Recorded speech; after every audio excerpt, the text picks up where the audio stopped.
الله أكبر الله أكبر الله أكبر الله أكبر أشهد أن لا إله إلا الله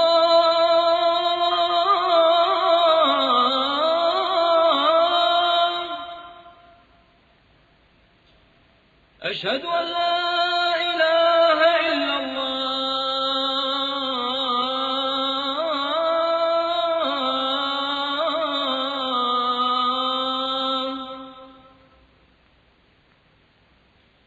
أعوذ بالله من الشيطان الرجيم.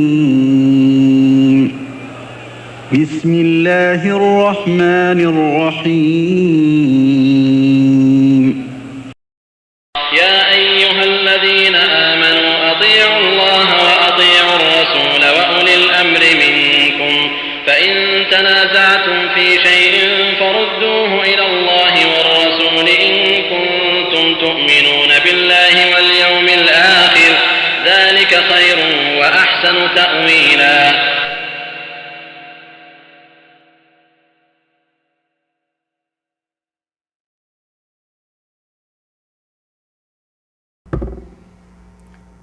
نحمده ونصلي على رسوله الكريم. أعوذ بالله من الشيطان الرجيم. بسم الله الرحمن الرحيم. ألم نهلك الأولين ثم نتبعهم الآخرين كذلك نفعل بالمجرمين ويل يومئذ للمكذبين.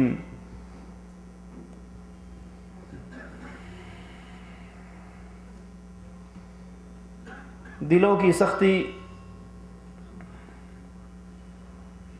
مسلمان کی روح کے لیے خطرناک بیماری ہے. دل کی ہمیشہ دو حالتیں ہوتی ہیں. یا تو یہ دل اللہ کی یاد سے غافل ہو کر پتھر بن جاتا ہے، بے خوف ہو جاتا ہے، نڈر ہو جاتا ہے. اور اس کا سبب رسول اللہ صلی اللہ علیہ وسلم اپنے فرمان مبارک میں بیان فرماتے ہیں کہ جب انسان گناہ کرتا ہے نکتت فی قلبہ نکتۃ سوداء، تو اس کے دل پر ایک سیاہ نشان لگ جاتا ہے. اگر یہ توبہ کر لے اللہ عز و جل اس کے اس سیاہ نشان کو دھو دیتا ہے، اس کے دل کو پاک اور صاف کر دیتا ہے. اور اگر یہ گناہ پہ گناہ کرتا جائے، گناہ کو اپنی عادت بنا لے، تو یہ نکتے اس کی دل کی سیاہی میں تبدیل ہو جاتے ہیں. کلا بل ران علی قلوبہم ما کانوا یکسبون. پھر ان گناہوں کی وجہ سے دل کی سیاہی اس دل کو پتھر کر دیتی ہے. یا دل اللہ کے خوف سے ڈرنے والے، یا دل اللہ کا تقوی اور خوف ان سے نکل جاتا ہے اور وہ گناہ کر کے پتھر ہو جاتے ہیں. پھر ان کے سامنے آیات پڑھیں، ان کے سامنے احادیث سنائیں، ان پر اثر نہیں ہوتا. ایسے دلوں کا علاج کیا ہے؟ جب دل اس کیفیت کا بن جائے، اس حالت میں پہنچ جائے، اس کا علاج اللہ کا قرآن، اس کا علاج قبروں کی زیارت. انسان خود بہت بڑا مفتی ہے، خود سوچے کہ میرے دل کی کیا کنڈیشن ہے. کیا تنہائی میں جب اللہ کی یاد آتی ہے تو میں کچھ نرم پڑتا ہوں یا نہیں؟ قبرستان کو دیکھتا ہوں تو اللہ کا ڈر، تقوی، خوف آتا ہے تو میں دین کی طرف آتا ہوں یا اپنی زندگی پہ گامزن رہتا ہوں؟ یہ دل خود انسان کو بول کر بتائے گا. اور جب دل پتھر ہو جائے پھر اس کا علاج اللہ کے قرآن کی تلاوت. کیونکہ یہ قرآن اتنی عظیم شے ہے. مالک عز و جل بیان فرماتا ہے اگر ہم اس قرآن کو، اس کتاب حکیم کو کسی پہاڑ پہ اتار دیں، لَرَأَيْتَهُ خَاشِعًا مُتَصَدِّعًا مِّنْ خَشْيَةِ اللَّهِ، تو تو دیکھے گا کہ اللہ کے ڈر سے وہ پہاڑ بھی ریزہ ریزہ ہو جائے گا۔ یہ قرآن اگر پہاڑوں پہ اتار دیا جائے تو وہ پہاڑ اس کی اللہ کے ڈر اور خوف کو برداشت نہ کر سکے، اور یہ امانت اتنی بڑی امانت ہے کہ وہ پہاڑ بھی ریزہ ریزہ ہو جائیں، کانپ اٹھے، لیکن یہ انسان ہے جس نے اتنی بڑی امانت کو اپنے کندھوں پہ اٹھا لیا۔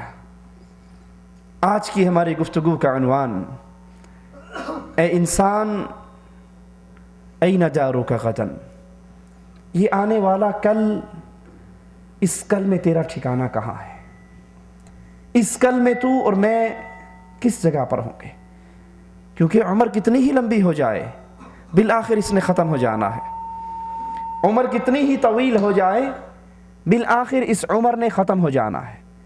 بالآخر اس عمر نے، اس لمبی زندگی نے آپ کا اور میرا ساتھ چھوڑ دینا ہے، اور پھر اس کا اینڈ، اس کا رزلٹ دو ہی مقام پر ہونے والا ہے، یا تو ہمیشہ کی جنت ہے یا پھر ہمیشہ کی جہنم ہے، یا تو ہمیشہ کی آگ ہے یا ہمیشہ کا سکون ہے۔ یہ قبر کس حالت میں میرا اور آپ کا انتظار کرتی ہے؟ جس حالت میں میں آج اس کو تیار کر رہا ہوں۔ ہم انڈیا پاکستان والے، کھیتی باڑی ہمارے ملکوں میں زیادہ ہوتی ہے، جو بوتے ہیں وہی فصل تیار ہوتی ہے۔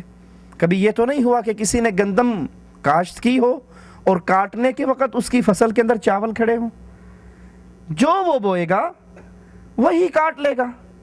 جو آج اس زندگی کے اندر میں اور آپ کاشت کریں گے، قیامت کے دن اسی کا پھل ہم اٹھائیں گے۔ تو سوچنا یہ ہے کہ میں اور آپ کس چیز کو کاشت کر رہے ہیں، میں اور آپ کس چیز کی تیاری کر رہے ہیں، میں اور آپ اپنی قبر کو کیسی بنا رہے ہیں۔ کیونکہ قرآن حکیم ہمیں دعوت فکر دیتا ہے، یا ایھا الناس ان وعد اللہ حق، اے لوگو اللہ کا وعدہ بڑا سچا ہے، اللہ کا وعدہ حق ہے۔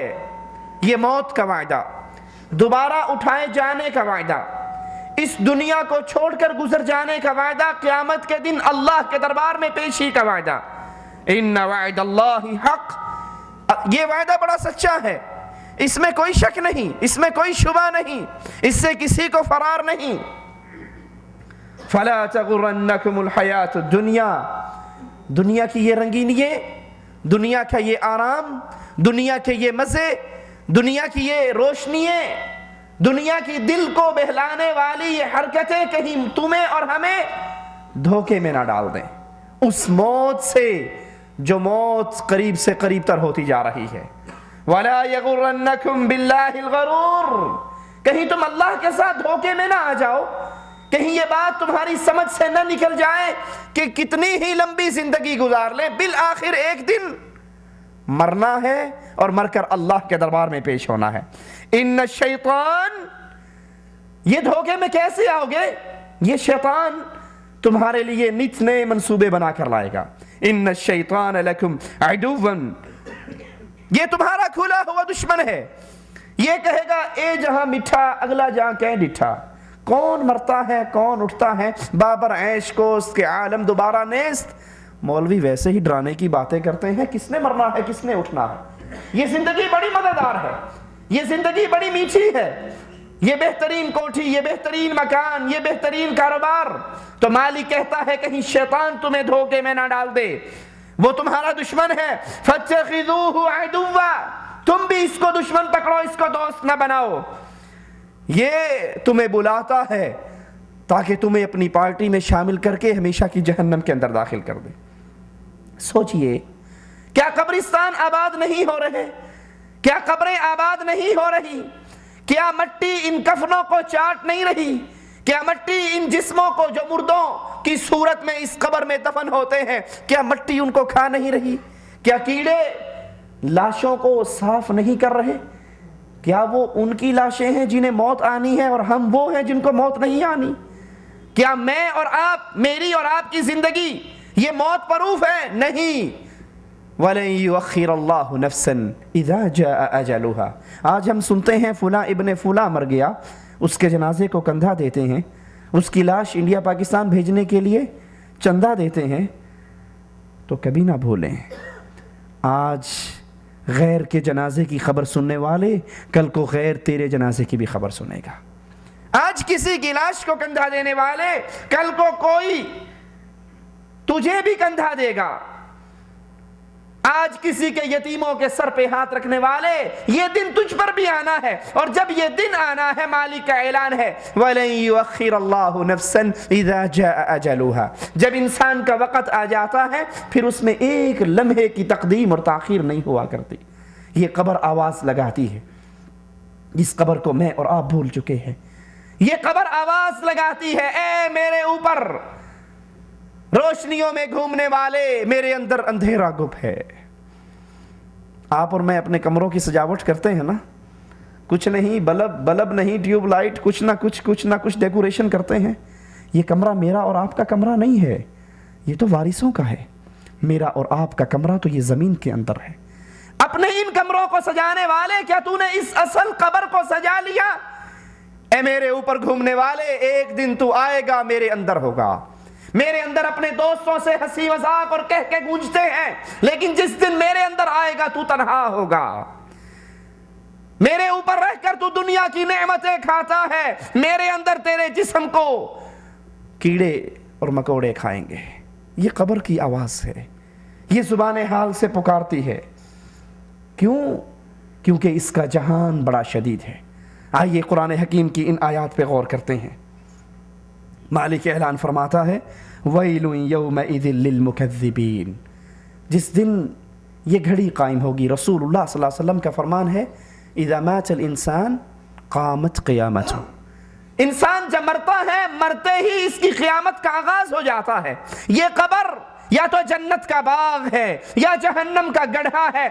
حضرت عمر، حضرت عثمان رضی اللہ عنہ وارضا اسی لیے اس قبر پر آ کر اتنے رویا کرتے تھے، اتنے روتے تھے، ان کی داڑھی مبارک آنسوؤں سے تر ہو جاتی تھی۔ سائل سوال کرتا تھا عثمان کبھی جنت کے ذکر پہ اتنا نہیں روئے، کبھی جہنم کے ذکر پہ اتنا نہیں روئے، اس قبر کے ذکر پہ اتنا کیوں روتے ہو؟ فرمایا یہ پہلی سیڑھی ہے، یہ پہلی منزل ہے، یہ فرسٹ ایگزامینیشن ہال ہے۔ جو یہاں پاس ہوگا وہ آگے پاس ہوگا، جو یہاں فیل ہوگا وہ آگے بھی فیل ہوگا۔ جس کے لیے یہ منزل آسان ہو گئی پھر اس کے لیے قیامت کی ساری منزلیں آسان ہیں، اور جس کے لیے یہ منزل مشکل ہو گئی اس کے لیے ساری منزلیں مشکل ہیں۔ مالک اعلان فرماتا ہے وَيْلٌ يَوْمَئِذٍ لِّلْمُكَذِّبِينَ۔ بربادی ہے آج کے دن ان کے لیے جنہوں نے اس کو جھٹلایا۔ کوئی زبان سے جھٹلائے یا کوئی عمل سے جھٹلائے۔ زبان سے جھٹلانے والا کہتا جی یہ تو ایویں ہی مارتے ہیں، کون مرتا ہے؟ میرے دادا ابو مر گئے تھے کیونکہ بہت بوڑھے تھے، اور میں تو 30-35 سال کا جوان ہوں، میرے لیے کہاں موت، کون مرتا ہے؟ اے جہاں میٹھا اگلا جہاں کہیں ڈٹھا۔ یہ زبان کا انکاری ہے، ایک عمل کا انکاری ہے۔ وہ زبان سے مانتا ہے جی بالکل مولانا صاحب کیسے یہ غلط ہو سکتا ہے، مرنا ہے، آخر جہان چھوڑنا ہے، آخر اللہ کے پاس جانا ہے۔ زبان سے مانتا ہے لیکن عمل، فجر کی نماز پہ سویا رہتا ہے، ظہر کی نماز پہ سویا رہتا ہے، عصر کی نماز پہ ٹیلی ویژن اور ڈش انٹینے میں مشغول رہتا ہے، مغرب عشاء کی نماز میں دوستوں کی گپوں میں مشغول رہتا ہے۔ اس کا عمل اس کو اعلان کر رہا ہے کہ اس کو موت یاد نہیں، اس کو قبر یاد نہیں، کیونکہ جس کو قبر یاد ہو اس کا تو ایک ایک قدم بڑے خطرناک حالات میں گزرتا ہے۔ وہ تو ہر قدم اٹھانے سے پہلے سوچتا ہے یہ قدم مجھے جنت میں لے کر جائے گا یا جہنم میں۔ وہ اپنی نظر ڈالنے سے پہلے سوچتا ہے یہ نظر جو ڈال رہا ہوں کہیں یہ نظر میری جہنم میں جانے کا سبب تو نہیں بن جائے گی۔ مالک کہتا ہے بربادی ہے ان کے لیے جنہوں نے اس دن کو چھٹلایا۔ مالک سوال کرتا ہے الم نخلقکم من ماء مہین، کیا ہم نے تمہیں گندے پانی کے قطرے سے پیدا نہیں کیا؟ فجعلناہ فی قرار مکین، پھر ہم نے ایک محدود مدت کے لیے ایک خاص مقام پر محفوظ جگہ پہ تمہیں رکھا، الی قدر معلوم، معلوم مدت کے لیے فقدرنا فنعم القادرون، پس ہم نے اندازہ کیا، ہم سے اچھا اندازہ کرنے والا کون ہے؟ ویل یومئذ للمکذبین، جس نے اس دن کو جھٹلایا، جس نے اس گھڑی کو جھٹلایا، اس کے لیے بربادی ہے۔ الم نجعل الارض کفاتا، کیا ہم نے اس زمین کو تمہارے لیے سمیٹنے والا نہیں بنایا؟ احیاء و امواتا، زندوں کو اور مردوں کو، وجعلنا فیہا رواسیا شامخات واسقیناکم ماء فراتا، اور ہم نے اس میں اونچے اونچے پہاڑ رکھ دیے، تم لوگوں پر بارش برسائی، مینا برسایا، تمہیں پانی پلایا۔ بربادی ہے اس کے لیے جس نے اس دن کو جھٹلایا۔ انطلقوا الی ما کنتم بہ تکذبون، اس کی طرف بڑھو جس کا تم انکار کرتے تھے۔ جہنم کا انکار تھا نا، آخرت کا انکار تھا، عذاب کا انکار تھا، اب چلو اس چیز کی طرف جس کو تم جھٹلایا کرتے تھے۔ انطلقوا الی ظل ذی ثلاث شعب،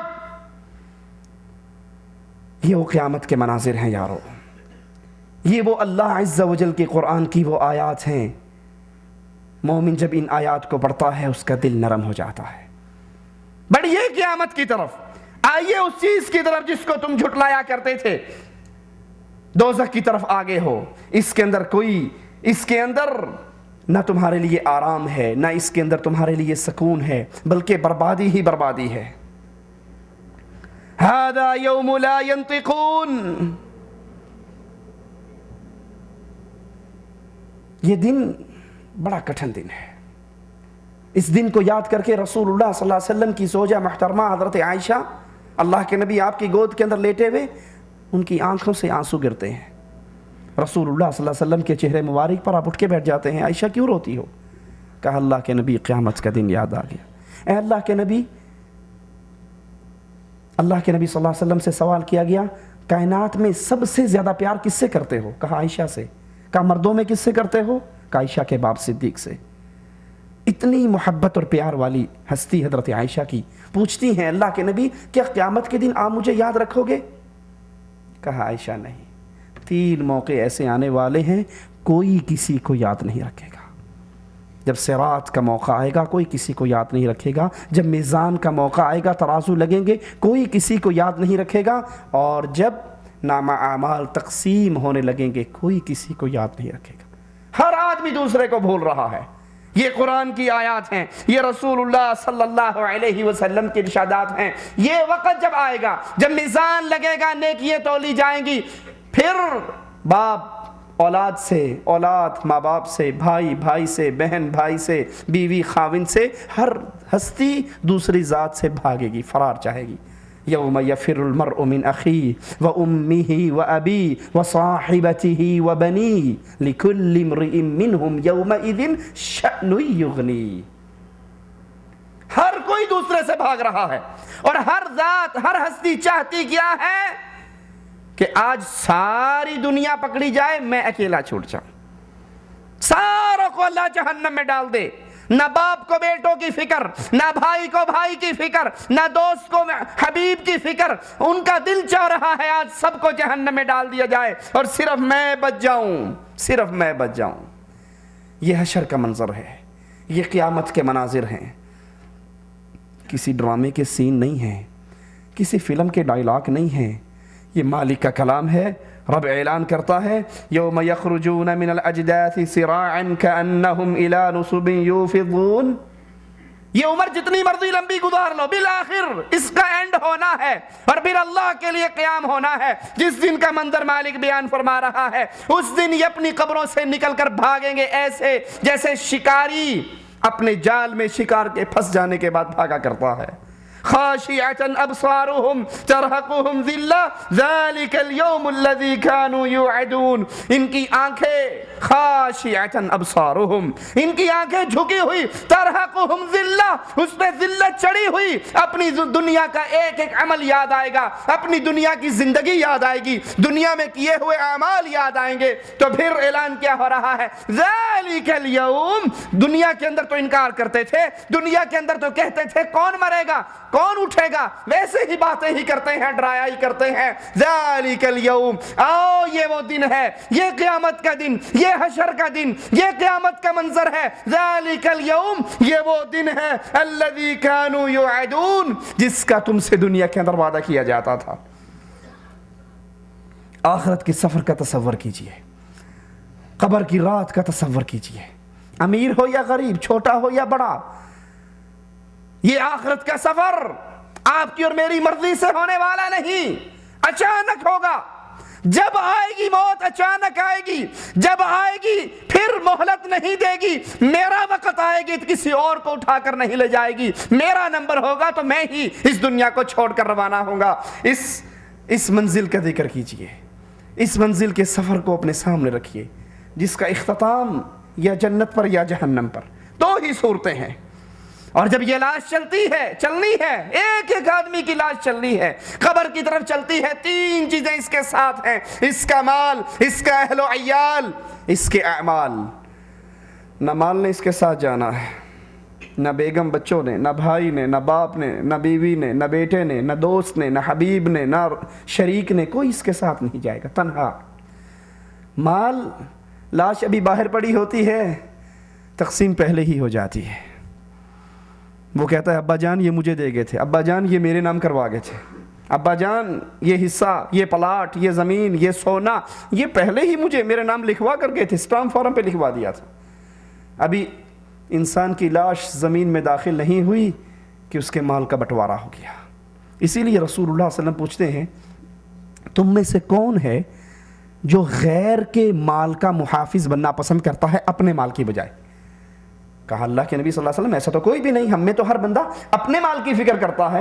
کہا اپنا مال وہی ہے جو تم نے اگلے جہان اللہ کے پاس پہنچ کر بھیج کر اپنے لیے اکٹھا کر لیا.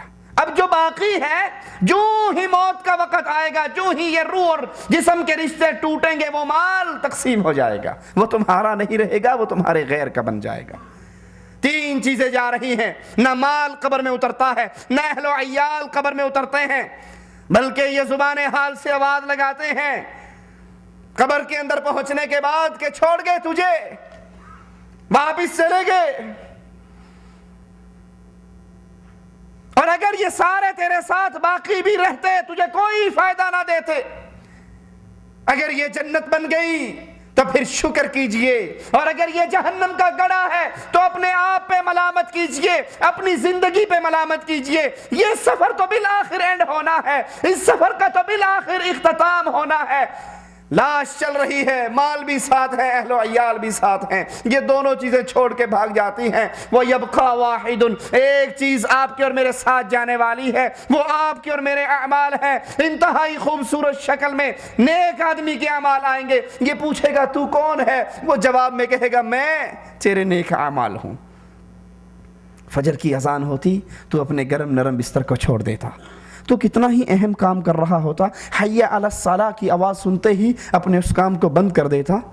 یہ نہیں کہ کوئی بات نہیں، ابھی انڈیا پاکستان کا فائنل میچ لگا ہوا ہے تو نماز اذان تو ہو گئی لیکن نماز بعد میں پڑھ لیں گے، پہلے یہ میچ دیکھ لیں، پہلے یہ ڈرامہ دیکھ لیں، پہلے یہ لوڈو گیم چل رہی ہے اس کا اینڈ کر لیں، پہلے فلاں کام کر لیں، فلاں کام کر لیں. آپ نے اکثر دیکھا ہوگا ادھر نماز کھڑی ہونے لگی ہوگی، آپ کہاں جا رہے ہیں؟ اجی مجھے بڑا ضروری کام ہے، میں نے فلاں بندے کو ٹائم دیا ہوا، میں نے وہاں پہنچنا ہے، میرا اس سے موعد ہے. اللہ کے بندے، کیا نماز سے زیادہ ضروری بھی کوئی کام ہے؟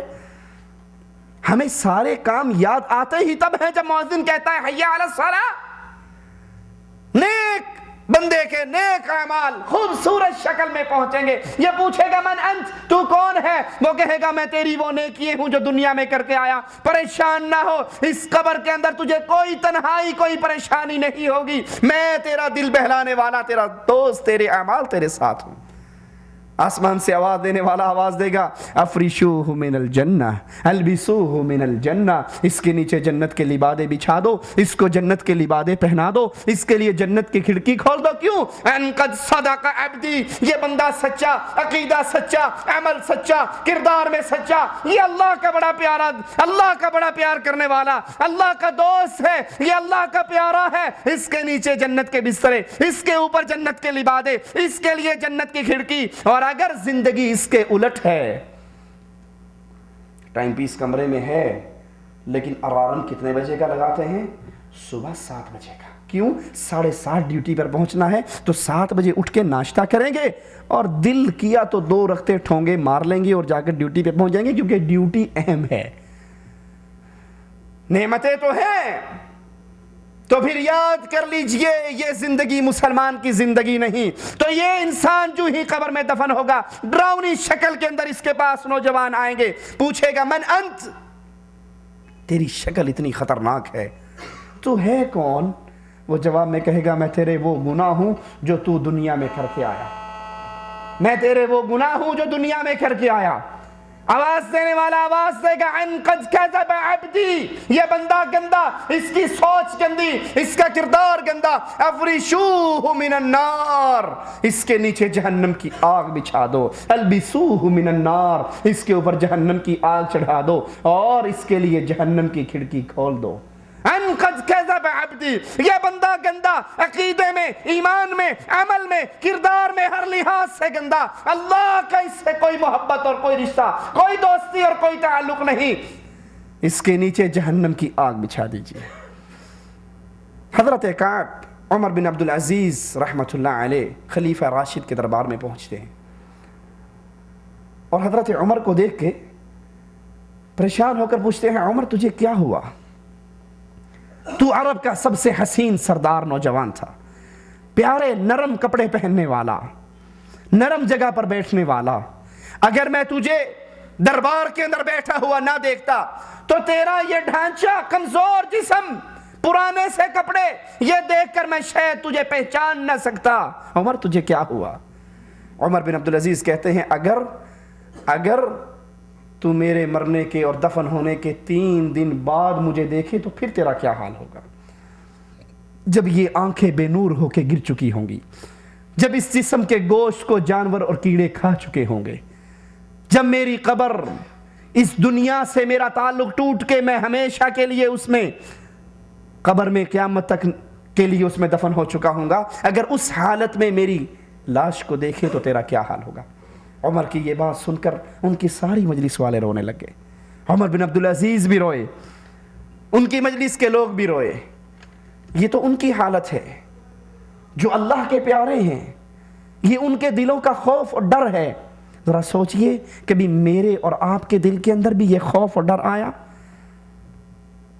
وہ تو اپنی دنیا کو یاد کر کے روئے جنہوں نے اس دین کی تجدید کی، اس دین کے اندر جو باتیں اغیار نے شامل کی اس کو پاک اور صاف کر کے پھر اس معاشرے کو محمد رسول اللہ صلی اللہ علیہ وسلم کے نقش قدم پہ چلایا۔ وہ اللہ کے اتنے پیارے بزرگ، اللہ کے اتنے قریبی ولی، ان کے خوف کا یہ عالم کہ وہ اپنی مجلس میں رو پڑے۔ میں اور آپ بھی کبھی اپنی زندگی پہ روئے؟ کبھی ہماری آنکھوں سے بھی آنسو گرے؟ فَلْيَضْحَكُوا قَلِيلًا وَلْيَبْكُوا كَثِيرًا۔ رسول اللہ صلی اللہ علیہ وسلم اسی لیے فرماتے ہیں نا کہ اگر جو کچھ مالک نے مجھے دکھایا ہے قبر کے حوالے سے تم دیکھ لو، تمہارے چہرے سے ہنسیاں غائب ہو جائیں، تمہارے بستر اپنی بیویوں سے الگ ہو جائیں۔ فَلْيَضْحَكُوا قَلِيلًا وَلْيَبْكُوا كَثِيرًا۔ ہنسنا ہو تو تھوڑا ہنسو، رونے کا وقت آئے تو زیادہ رو۔ ذرا سوچئے اس آیت کو اپنے پر فٹ کر کے، ہنسی کے وقت ہمارے کہہ کے کنٹرول نہیں ہوتے، اور کبھی ہمیں تنہائی میں اللہ کے سامنے رونا بھی آیا، کیونکہ رسول اللہ صلی اللہ علیہ وسلم کا فرمان مبارک ہے اس آنکھ پر جہنم کی آگ کو اللہ حرام کر دیتا ہے۔ جو آنکھ تنہائی میں اپنے رب کو یاد کرتی ہے تو اس سے اس کے خوف سے آنسو نکلتے ہیں۔ جزاء بما كانوا يكسبون، یہ بدلہ کس چیز کا ملنے والا ہے؟ قبر کے اندر بدلہ مجھے اور آپ کو کس چیز کا ملنے والا ہے؟ بما كانوا يكسبون، جو میں اور آپ اس دنیا کے اندر کر کے جائیں گے اسی کا بدلہ ہمیں اس قبر کے اندر ملے گا۔ یہ قبر کتنی خطرناک ہے؟ رسول اللہ صلی اللہ علیہ وسلم ایک شخص کا ذکر کرتے ہیں، اور وہ عظیم شخص جس کی وفات پر اللہ کے نبی فرماتے ہیں عرش کانپ اٹھا، جس کی وفات پر اللہ کا عرش کانپ اٹھا، جس کا جنازے کی نماز پڑھنے کے لیے 70,000 فرشتے آئے۔ صحابہ کہتے ہیں اللہ کے نبی ہمارے یہ ساتھی تو بڑے بھاری بھرکم تھے، بڑے بہادر کمانڈر جوان تھے، لیکن ان کی لاش تو بہت ہلکی ہے، ہم نے اس کو کندھا دیا ہوا۔ فرمایا نہیں میرے ساتھیوں، تم نے اس کو نیچے سے اٹھایا ہوا، اللہ کے فرشتوں نے اس کو اوپر سے اٹھایا ہوا۔ حضرت سعد بن معاذ رضی اللہ عنہ وارضا، کتنی بڑی ان کی شان، ان کی وفات پہ عرش کانپتا ہے۔ ان کے جنازے کے لیے 70,000 فرشتے وہ اترتے ہیں جو اس سے پہلے نہیں اترے، لیکن جو ہی ان کو قبر میں رکھا جاتا ہے، قبر اتنا بھینچتی ہے، قبر اتنا دباتی ہے، قبر ان کے لیے اتنی تنگ ہو جاتی ہے کہ رسول اللہ صلی اللہ علیہ وسلم اللہ کی حمد و ثنا اور تسبیحات پڑھتے ہیں۔ صحابہ کہتے ہیں اللہ کے نبی، اس سے پہلے تو آپ نے یہ عمل نہیں کیا، آج یہ عمل کیوں کیا؟ کہا تمہارے بھائی پر قبر اتنی تنگ ہو گئی، میں نے اللہ کی حمد و ثنا کی، اللہ نے اس قبر کو تمہارے بھائی پر فراخ کر دیا۔ رسول اللہ صلی اللہ علیہ وسلم فرماتے ہیں قبر بھینچتی ہے، قبر بھینچتی ہے، اگر کوئی اس سے بچ سکتا تو سعد بچتا۔ اس قبر کے لیے میں نے اور آپ نے کیا تیاری کی ہے؟ اپنے کمروں کے اندر قالین بچھانے والوں، اپنوں کمروں کے اندر اے سی لگانے والوں، منع نہیں ہے، حرام نہیں ہے، حلال ہے دنیا کی نعمتوں سے فائدہ اٹھانا، لیکن یہ عارضی ٹھکانہ ہے، اور یہ قبر ایک لمبا ٹھکانہ ہے۔ منزل تو ہماری اللہ کی جنت ہے، اللہ کی رحمت سے، اللہ ہم سب کو اپنی جنت میں اکٹھا فرمائے، لیکن یہ قبر کی منزل، اس کے لیے میں نے اور آپ نے کیا تیاری کی ہے؟ کیونکہ یہ صحابی اتنی عظمت والے، اور اللہ کے نبی علیہ السلام کی حدیث سن لی، آپ نے فرمایا اگر اس قبر کے بھینچنے سے کوئی بچتا تو حضرت سعد رضی اللہ عنہ وارضا بچتے۔ حضرت علی آئے، قبرستان میں کھڑے ہوئے، لوگوں کو نصیحت کرنے کا انداز سنیے، کہتے ہیں قبر والو، کیا میں تمہیں تمہاری حقیقت نہ بتاؤں، تمہارا حال نہ بتاؤں؟ تمہارا حال یہ ہے کہ تمہارا مال تقسیم ہو چکا ہے، تمہارا حال یہ ہے، تمہاری پچھلی چھوڑی ہوئی زندگی دنیا کا حال، تمہارا مال تقسیم ہو چکا ہے، تمہاری بیوییں عدت گزار کر نئے شوہروں سے شادی کر چکی ہیں، تمہارے گھروں کے اندر غیر لوگ آ کر آباد ہو چکے ہیں۔ سوچ لیجئے، ایک لمحے کے لیے سوچئے، اللہ اکبر، کوئی دکاندار، کوئی تاجر، کوئی بڑا، کوئی چھوٹا، چھوٹی سی دکان کا مالک بھی ہو، بازار کے اندر اس کا دکان، اس کا کھوکا ہو، اور اس کی موت ہو جائے، مر جائے، دکان پہ کاغذ لکھ دیا جاتا ہے آج ہمارے ابا جان بقضاء الہی اللہ کو پیارے ہو گئے۔ کتنے دن بند ہوتی ہے وہ دکان؟ بس ایک ہی دن بند ہوتی ہے، یا بہت زیادہ کوئی کرے گا تو 3 دن کر لے گا، چوتھے دن وارث آ کے اس دکان کو کھول دیتے ہیں یا نہیں کھولتے؟ مال تو میں نے ڈالا تھا، حلال یا حرام اس کا حساب تو میں نے دینا ہے، کس کا قرض دبایا ہے، کس سے جھوٹ بولا ہے، کہاں سے ڈنڈی ماری ہے، اس سارے کا حساب میں نے دینا ہے۔ لیکن 3 دن کے بعد میرے وارث آ کر اس دکان کو کھول کر کہتے جی مرنے والوں کے ساتھ تو نہیں مرا جاتا نا، وہ تو مر گئے اللہ کے پاس، آخر ہم نے بھی تو پیٹ پالنا ہے، یہ دھندا ہمارا جاری ہو جاتا ہے۔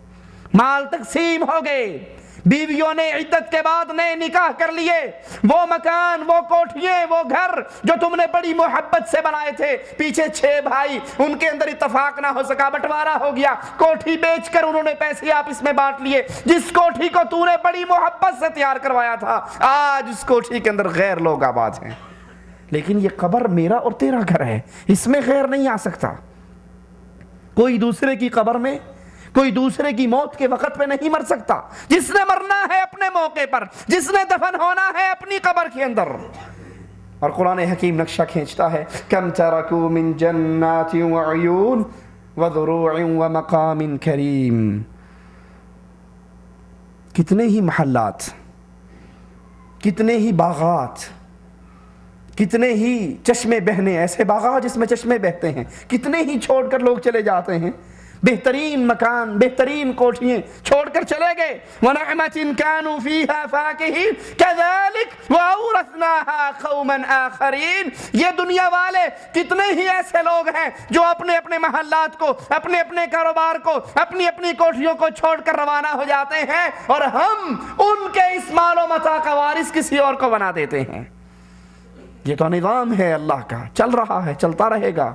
سوال پھر وہیں پر لوٹتا ہے کہ میں اور آپ اس کے لیے کیا تیاری کر رہے ہیں؟ مالک کے اعلان پہ غور کیجئے، افرائیت ان متعناہم سنین، اگر ہمیں سال ہر سال کی زندگی بھی مل جائے، 60 سال، 100 سال، 70 سال، 80 سال، ثم جاءہم ما كانوا یوعدون، بالآخر وقت تو آنا ہے، کتنی لمبی مالک کہتا ہے کتنے ہی سال ہر سال تمہیں زندگی کے عطا کر دیے جائیں، لیکن پھر بھی بالآخر تمہارا وہ موعد موت کا، تمہارا وہ موقع موت کا وہ آنا ہے، اس کو کسی نے ٹال نہیں سکتا، اس کو کوئی روک نہیں سکتا۔ رسول اللہ صلی اللہ علیہ وسلم کی گود ابراہیم علیہ السلام دم توڑ رہے ہیں، اسی گود میں سے پہلے بھی لاشیں اٹھے، اور اب ابراہیم رضی اللہ عنہ وارضا رسول اللہ صلی اللہ علیہ وسلم کی گود میں ہے، آپ کی آنکھوں سے آنسو بہتے ہیں۔ صحابہ کہتے ہیں یا رسول اللہ صلی اللہ علیہ وسلم آپ رو رہے ہیں؟ کہا یہ رونا نہیں، یہ تو محبت کا اظہار ہے، یہ تو فراق ہے اپنے بیٹے سے، میرا بیٹا مجھے چھوڑ کر چلا گیا۔ کہا ابراہیم تیری جدائی کے اندر ہم غمناک ہیں، تیری جدائی کے اندر ہم غمگین ہیں، لیکن زبان سے وہی کہیں گے جس سے عرش والا راضی ہوگا، انا للہ و انا الیہ راجعون۔ اللہ کے نبی کی گود کے اندر آپ کا بیٹے فوت ہوتے ہیں، لیکن رسول اللہ صلی اللہ علیہ وسلم ان کو نہ روک سکے، تو اور کون ہے جو اپنی آئی ہوئی موت کو کسی اور کی طرف ٹرانسفر کرتے؟ اور کون ہے؟ جب وقت آ جائے وہ کہے میرا ابھی، اسی لیے ابراہیم بن درہم سے کسی نے سوال کیا کہ مجھے کچھ نصیحت کرو، اس نے جو نصیحتیں کی اس میں سے ایک نصیحت یہ تھی کہ جب موت کا فرشتہ ابراہیم بن ادہم کے پاس وہ سائل آ کر سوال کرتا ہے تو اس میں سے اس نے ایک نصیحت یہ کی کہ جب تیرے پاس موت کا فرشتہ آئے تجھے لے جانے کے لیے، تیری روح قبض کرنے کے لیے، تو اسے واپس بھیج دینا، کہنا ابھی میرا پروگرام نہیں ہے، ابھی میں نہیں مرتا، پھر بعد میں کبھی آنا، پھر دوبارہ دیکھیں گے۔ تو اس نے کہا اے ابراہیم بن ادہم یہ کس میں طاقت ہے؟ جب اللہ کی طرف سے فرشتہ آ جاتا ہے پھر تو کسی میں طاقت نہیں، اس آئے ہوئے کو واپس بھیج دے۔ کہا جب آپ کو اور مجھے یہ یقین ہے کہ جوں ہی موت کا فرشتہ آئے گا میں اور آپ اس کو ٹال نہیں سکتے، اگر یہ یقین ہے تو کم از کم اپنی زندگی کو سنوار لے۔ کہا کچھ اور بتاؤ؟ کہا گناہ کرنے پہ دل کرتا ہے نا، تو اس اللہ کا دیا ہوا یہ آسمان چھت ہمارے لیے، اور اس اللہ کی دی ہوئی یہ زمین، اس چھت اس مکان کے اندر سے نکل جا، آسمان اور زمین کے اوپر سے کہیں اور چلا جا، نہ آسمان کے نیچے رہے نہ زمین کے اوپر رہے۔ کہا میں کہاں جاؤں، یہ تو اللہ کا دیا ہوا ہے، اس کو چھوڑ کر کہاں جا سکتا ہوں؟ کہا سبحان اللہ، تجھے یقین ہے کہ میں اس کے بغیر زندہ نہیں رہ سکتا، کہیں جا نہیں سکتا، اس کے دیے ہوئے گھر میں رہتا ہے اور پھر اس کی نافرمانیاں کرتا ہے۔ کہا کچھ اور کہو؟ کہا یہ جو کھانا پینا کھاتے ہو نا، یہ کھانا پینا چھوڑ دو۔ کہا سبحان اللہ، اگر اللہ کا دیا ہوا کھاؤں گا نہیں، پیوں گا نہیں تو زندہ کیسے رہوں گا؟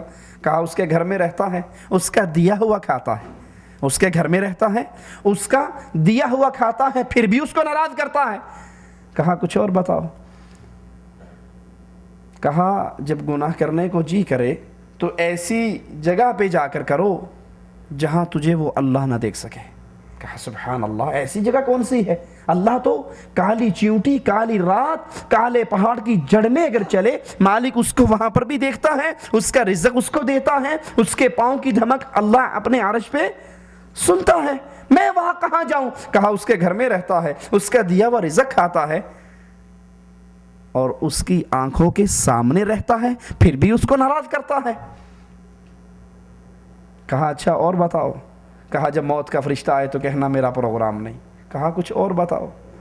کہا جب تیرے لیے جہنم کا فیصلہ ہو جائے تو اپنا ہاتھ فرشتے کے ہاتھ میں سے چھڑا کر بھاگ جانا، کہنا میں نے جہنم میں نہیں جانا، میں تو جنت میں جا رہا ہوں۔ کہا یہ کس میں طاقت ہے؟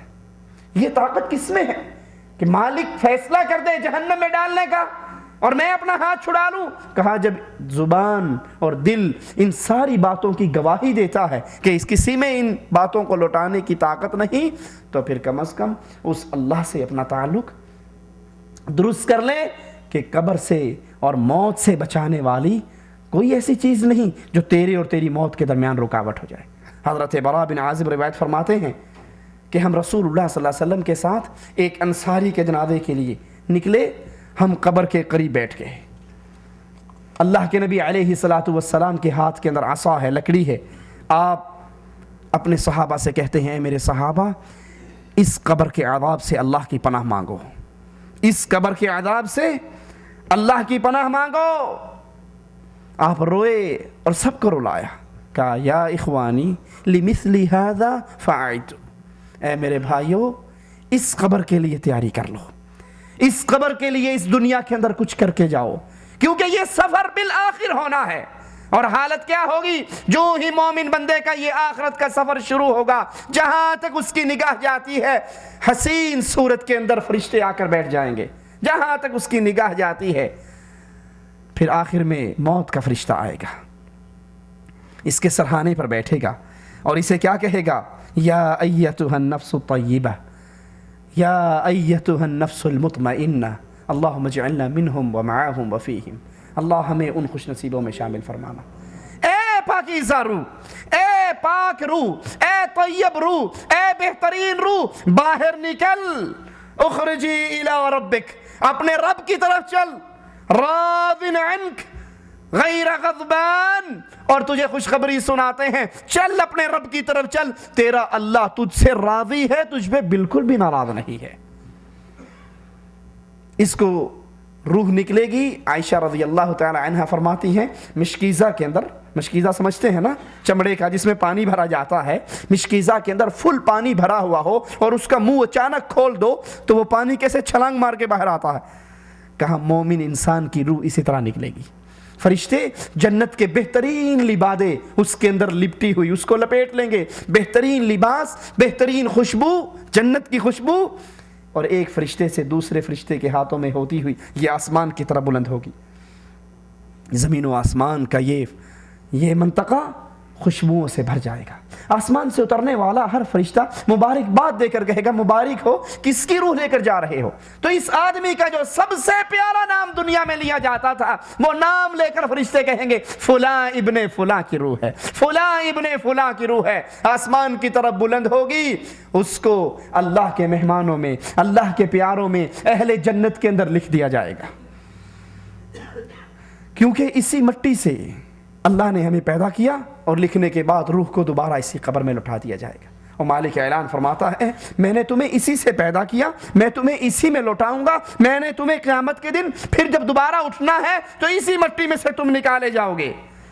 اس کو قبر میں لوٹایا جائے گا، اس کے پاس دو فرشتے آ کر بیٹھیں گے، اس کو اٹھائیں گے اور اس سے سوال کریں گے من ربک، من نبیک، ما دینک، تیرا رب کون ہے؟ تیرا مشکل کشا، حاجت روا، مدد کرنے والا، رزق دینے والا، اولاد دینے والا، شفا دینے والا کون ہے؟ تیرا نبی کون ہے؟ تو کس کے طریقے کی نماز پڑھتا رہا، کس کے طریقے کا روزہ رکھتا رہا، کس کے طریقے کا حج کرتا رہا، کس کے طریقے کی شکل و صورت اپنائی؟ تیرا نبی کون ہے؟ ما دینک، تیرا دین کیا ہے؟ جو لوگ کرتے وہ تو کیا کرتا تھا، یا جو محمد رسول اللہ صلی اللہ علیہ وسلم سے ثابت ہو جاتا وہ تو کیا کرتا تھا؟ پوری دنیا کو چھوڑ دوں گا، لیکن رسول اللہ صلی اللہ علیہ وسلم کے فرمان کے آنے کے بعد، نبی کی حدیث کے علم ہو جانے کے بعد اللہ کے نبی علیہ الصلوۃ والسلام کے فرمان کو نہیں چھوڑا جا سکتا۔ یہ سوال ہوں گے، مومن بندہ فوراً کہے گا ربی اللہ، میرا مشکل کشا، حاجت روا، مدد کرنے والا، رزق دینے والا، اولاد دینے والا، شفا دینے والا، مصیبتیں ٹالنے والا، مجھے بری کرنے والا، میرا دستگیر، پنجتن پاک، میرا پالنہار۔ ہم نے تو یہ سارے نام پیروں کو دے رکھے نا، یہ پنجتن پاک کے نام ہے، پنجتن پاک دستگیر ہیں، پنجتن پاک مددگار ہیں، پنجتن پاک غوث اعظم ہے، یہ پانچ محمد، علی، حسن، حسین، فاطمہ، یہ پنجتن پاک سارے کام کرتے ہیں۔